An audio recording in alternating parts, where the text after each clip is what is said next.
আসসালামু আলাইকুম ওয়া রাহমাতুল্লাহি ওয়া বারাকাতুহু। প্রিয় শিক্ষার্থী বন্ধুরা, আমরা এই পার্টে আরেকটা জিনিস দেখার চেষ্টা করব, সেটা হলো যে পোস্ট থাম্বনেইলের একটু মোটামুটি সামনে যাওয়ার চেষ্টা করব এই ফাংশনটা নিয়ে। তো অলরেডি আমি পোস্ট থাম্বনেইলের এই ফাংশনটার একটা সার্চ করেছিলাম, মনে আছে? এখান থেকে সার্চ করেছিলাম, এখানে আসছিলাম, রাইট না? রাইট। এইখান থেকে এবার একটু এই পোস্ট থাম্বনেইলের এই ফাংশনটা নিয়ে একটু আলোচনা করব বা দেখার চেষ্টা করব এই ব্লকটা। তো এরকম প্রত্যেকটা ফাংশনের এক একটা নিজস্ব ব্লগ আছে, সেই ব্লগ নিয়ে কিন্তু আমাদেরকে পড়াশোনা করতে হবে। তো এবারে হচ্ছে দা পোস্ট থাম্বনেইলের এই প্যারামিটার নেয় হচ্ছে একটা স্ট্রিং নেয়, ওকে, এই স্ট্রিং ইন্টিজার নেয়, তারপর হচ্ছে সাইজ নেয়, ফাইন, কি নেয়, স্ট্রিং ইন্টিজার অ্যারে নিতে পারে, তারপর সাইজ স্ট্রিংও নেয় এবং হচ্ছে ইন্টিজারও নেয়, সেটা অ্যারো টাইপও নেয়। প্রথমটা হচ্ছে সাইজটা কি হয়, অপশন কি হয় হলো যে তার বিভিন্ন ধরনের সাইজ আছে, সেগুলো নেয়, এই একটা নেয় আর এই একটা নেয়, মানে হচ্ছে দুইটা নেয়। একটা হচ্ছে স্ট্রিং বা ইন্টিজার, আর একটা হচ্ছে স্ট্রিং বা অ্যারে। এই তিনটা যে দুইটা সে প্যারামিটার ব্যবহার করতে পারে। তো আমরা প্যারামিটারগুলো এবার দেখব। তো এইখানের জন্য আমরা দা পোস্ট থাম্বনেইল ব্যবহার করতে পারি বা তা গেট দা পোস্ট থাম্বনেইল ব্যবহার করতে পারি। এখন গেট দা পোস্ট থাম্বনেইল যদি আমরা ব্যবহার করি তাহলে কি করতে হবে? তো এইখানে একটা কাজ করতে হবে। কাজটা হলো যে আমাদের এইখানে একটু আসি, এটাকে একটু কমেন্ট করে রাখি, ফাইন ফাইন। এই গেট দা পোস্ট থাম্বনেইল এটা যদি করি আমাদের ইমেজ আসবে না। দেখেন আমাদের ইমেজটা আসবে না, ফাইন। আমাদের ইমেজটা দেখি, ইমেজটা এখন নাই, ইমেজটা পাবে না, একটু খেয়াল করেন, ইমেজটা পাচ্ছে না। এইখানে দেখেন ইমেজগুলো নাই হয়ে গেছে। কারণ হলো ইমেজ ঠিকই আসছে, বাট এই গেট দিয়ে ওয়ার্ডপ্রেসের যতগুলো মেথড আছে প্রত্যেকটা মেথডের আউটপুট পেতে হলে ইকো করতে হবে। কারণ এই মেথডটা যখন লিখেছে, ভিতরে কি লিখেছে বলেন তো? বলবো না। এখন যারা পিএইচপিতে ইকো রিটার্ন সম্বন্ধে জানেন তারা এটা বুঝতে পারতেছেন। তার মানে আপনি কেন এখানে ইকো দিতে হবে, ওকে। এবার দেখেন ঠিকই পেয়ে গেছে, ইমেজটা পেয়ে গেছে, ফাইন। তাহলে এই দুইটা ফাংশন আমরা ব্যবহার করতে পারি। যদি দা পোস্ট থাম্বনেইল ব্যবহার করি তাহলে ইকো দিতে হবে না, আর যদি গেট দা পোস্ট থাম্বনেইল ব্যবহার করি তাহলে ইকো দিতে হবে। এবার আসি ডিফল্ট সাইজ। আমাদের ইমেজের কতটুকু সাইজ পাবে, এখানে কোন সাইজটা পাবে দেখেন, এক একটা কিন্তু এক এক রকম সাইজ পাইছে, তাই না? তো এইখানে আমাদেরকে যদি এইটাকে আপাতত আমরা কমেন্ট করে রাখি, কমেন্ট করে আমরা এটা দা পোস্ট থাম্বনেইলটা ব্যবহার করি, ফাইন। এখন দা পোস্ট থাম্বনেইল যখন আমি ব্যবহার করছিলাম তখন দেখেন সেম এক একটা এক এক সাইজ চলে আসছে। তো সেম সাইজ কি করে পাওয়ানোর জন্য এখানে দেখেন ডিফল্ট ভাবে পোস্ট থাম্বনেইল একটা সাইজ আছে, যারা কাস্টমাইজেশন পারেন তারা কিন্তু এটা ভালো জানেন। ডিফল্ট ভাবে হচ্ছে দা পোস্ট থাম্বনেইলটা পেয়ে যায় ডিফল্ট ভাবে। বাট আমরা চাইলে এইখানে বিভিন্ন ধরনের সাইজ ব্যবহার করতে পারি। এই দেখেন size, thumbnail, medium, large and full, okay. ই-কমার্সের জন্য হয়, ই-কমার্সের প্রোডাক্ট হয়, তাহলে সব থাম্বনেইল, সব কি ক্যাটালগ, সব সিঙ্গেল, এইগুলো কিন্তু আমরা ব্যবহার করতে পারি। মানে যদি প্রোডাক্টের জন্য হয় তাহলে এখানে এসে আমরা প্রথমটাকে ব্যবহার করব থাম্বনেইল। যদি এখন থাম্বনেইল ব্যবহার করি তাহলে দেখেন এখানে কিরকম আসতেছে, এখানে একটু বড়, একদম সেম সাইজ মিলে গেছে, রাইট না? রাইট। যদি আমরা মিডিয়াম ইউজ করি তাহলে দেখেন মিডিয়াম কতটুকু, দেখেন 150 বাই 150, এটা সরি 300 বাই 300, আর থাম্বনেইল হচ্ছে 150 বাই 150। তারপরে মিডিয়াম লার্জ হচ্ছে কত বাই কত, এটা বলে দিব, ওকে, ফাইন।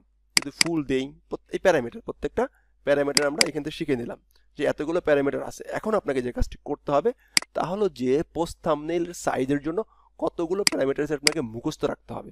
কি রাখতে হবে? মুখস্থ রাখতে হবে, ফাইন। তাহলে কি থাম্বনেইল, মিডিয়াম লার্জ এবং হচ্ছে ফুল দিলে যেরকম সাইজ সেরকম সাইজ আসবে। এই একটা বিষয় গেল, প্রথম প্যারামিটার আমরা জানলাম। এখন আমরা এই সাইজ তো ঠিক করলাম, বাট আমাদের কখনো কখনো এরকম ইমেজের সময় আমাদের যে ইমেজটা আছে সেই ইমেজে কি হতে পারে, ক্লাস দেওয়া লাগতে পারে, আমাদের ক্লাস থাকতে পারে। দেখেন এইখানে যখন আমাদের এই পোস্ট থাম্বনেইলটা অ্যাড হয়ে গেছে তখন কিন্তু এখানে সে একটা ইমেজ অ্যাড করে দিয়েছে। আমরা এটাকে একটু ইন্সপেক্ট করি, খেয়াল করেন।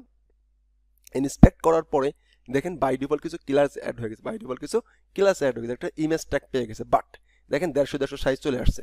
এখন যদি আমরা এখান থেকে যদি লার্জ দিতাম, খেয়াল করেন, LARG লার্জ দেই, অ্যান্ড এখানে যদি আসি অ্যান্ড যদি রিলোড দেই তাহলে আমরা দেখতে পাবো এখানে সাইজটাও চেঞ্জ হয়ে গেছে, খেয়াল করেন, লার্জের সাইজটাও কিন্তু অটোমেটিক্যালি চেঞ্জ হয়ে গেছে। দেখেন কত বাই কত, ফাইন।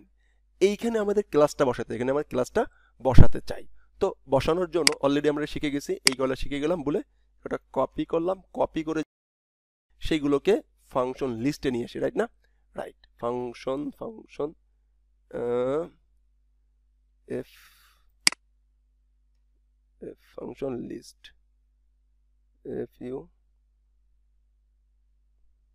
ফাংশন লিস্টে রেখে দিব যাতে পরবর্তী কাজে লাগে আমাদেরকে, আমাদের কার্যক্রমে চালাইতে ভালো লাগে। ফাংশন লিস্ট রাইট উপরের দিকে আছে দা পোস্ট থাম্বনেইল এখানে আছে, এখানে রাখলাম রাইট শো করানোর জন্য। ওকে ফাইন, যাই হোক এখন যেখানে ছিলাম এখানে আসলাম। লার্সের পরে এখন আমি চাচ্ছি যে এখানে সাইজ চেঞ্জ হয়ে গেছে, এইখানে আমাদের একটা ক্লাস অ্যাড করতে, সেই ক্লাসটা কিভাবে করব সেইটা অ্যারের মাধ্যমে করতে হবে, এখানে বলা আছে। খেয়াল করেন, আমরা যদি আমাদের এইখানে আসি, নিচের দিকে নামেন, এইখানে দেখেন এইখানে ক্লাস, এই যে ক্লাস শব্দটা লিখবো, এখানে অ্যারে লিখতে পারি, অ্যারে কথা লিখতে পারি, অথবা অ্যারে সাইন লিখতে পারি। সাইন দিয়ে এখানে যতগুলো ইমেজ থাকবে এগুলো দিয়ে দেবো। চাইলে আমরা আমাদের টাইটেল দিয়ে দিতে পারি, অল্টার দিয়ে দিতে পারি, সব কিছু ট্যাগ কিন্তু এখান থেকে আস্তে আস্তে অ্যাড হয়ে যাবে।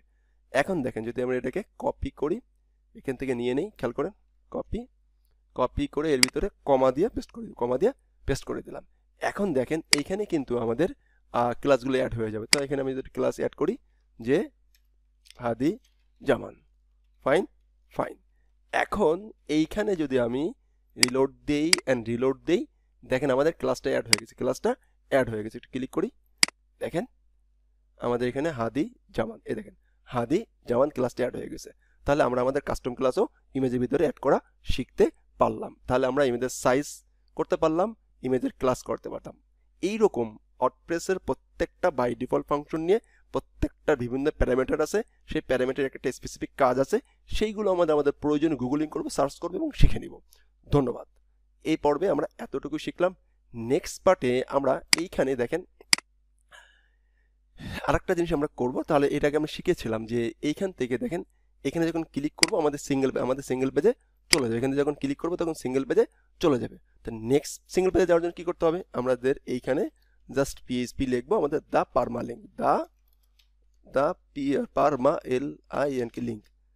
পারমালিঙ্ক এই ফাংশনটা যখন আমরা এখানে দিব, তখন প্রত্যেকটা এইখানে যখন আমরা ইমেজ, এই যে লিঙ্কটা, এই লিঙ্কটা কিন্তু ওইখানে চলে যাবে। দেখেন কিভাবে চলে যায়, রিলোড দেওয়ার পরে এইখানে ক্লিক করেন, দেখেন ক্লিকেবল হয়ে গেছে।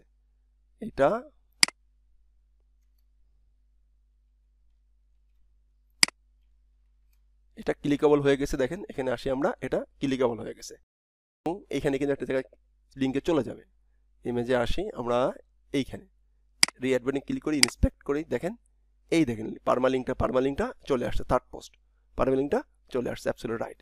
এখন যখন আমরা এখানে ক্লিক করব তখন দেখেন আমাদের সিঙ্গেল পেজে চলে যাচ্ছে। তো নেক্সট পার্টে আমি দেখব যে এই পারমালিঙ্ক থেকে সিঙ্গেল পেজের ডিজাইনটা আমরা কিভাবে করতে পারি।